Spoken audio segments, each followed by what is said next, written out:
บัดนี้วันที่29มีนาคม2568เป็นวันที่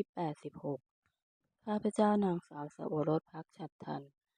ขอถวายเสียงสวดสาธยายพระสูตรพระปริตรและมนต์ต่างๆถวายเป็นพุทธบูชาธรรมบูชาสังฆบูชาและอาจาริยบูชาแด่ครูบาอาจารย์ทั้งหลายขอจิตของข้าพเจ้าจงตั้งมั่นมีสติระลึกได้มีสมาธิจดจ่อในอักขระพยัญชนะในบทสวดอย่างต่อเนื่องด้วยเถิด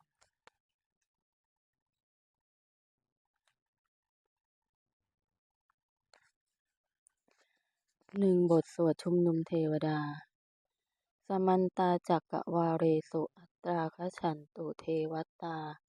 สัทธัมมังมุนิราชัสสะสุนันตุสักขะโมคทังสักเคกาเมจะรูเปคิริสิกขารตเตจันตริเขวิมาเนทีเปรัตเถจะคาเมตะรุวนาคหันเนเคหาวัตถุมหิเคเตภูมิมาจายันตุเทวาชลทาลาวิสเมยักขาคันทัพนาคาติทันตาสันติเกยังมุนิวระวจนังสาทโวเมสุนันตุธรรมสวนาการโรอยัมพทันตาธรรมสวนาการโรอยัมพทันตาธรรมสวนาการโรอยัมพทันตา2บทบูชาพระรัตนตรัยอิมินาสการเรนะพุทธังอภิปูชยามะอิมินาสการเรนะธัมมังอภิปูชยามะอิมินาสการเรนะสังฆังอภิปูชยามะ3บทกราบพระรัตนตรัยอะระหังสัมมาสัมพุทโธภควาพุทธังภควันตังอภิวาเทมิสวากขาโตภควตาธัมโมธัมมังนัมสสามิสุปฏิปันโนภควโตสาวกสังโฆสังฆังนะมา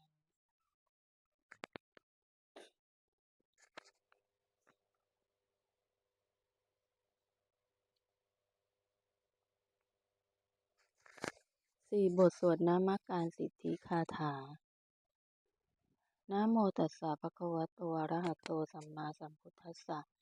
นะโมตัสสะภะคะวะโตอะระหะโตสัมมาสัมพุทธัสสะนะโมตัสสะภะคะวะโตอะระหะโตสัมมาสัมพุทธัสสะ5บทสวดไตรสรณคมนาปาฐะ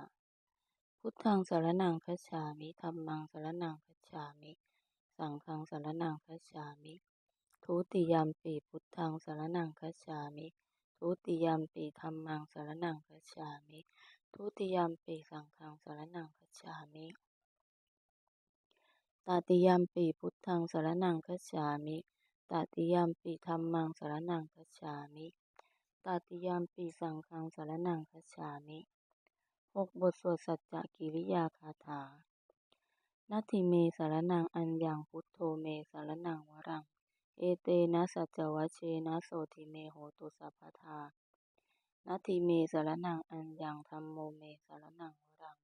เอเตนะสัจจวัชเชนะโสทิเมโหตุสัพพทานัตถิเมสรณังอัญญังสังโฆเมสรณังวรัง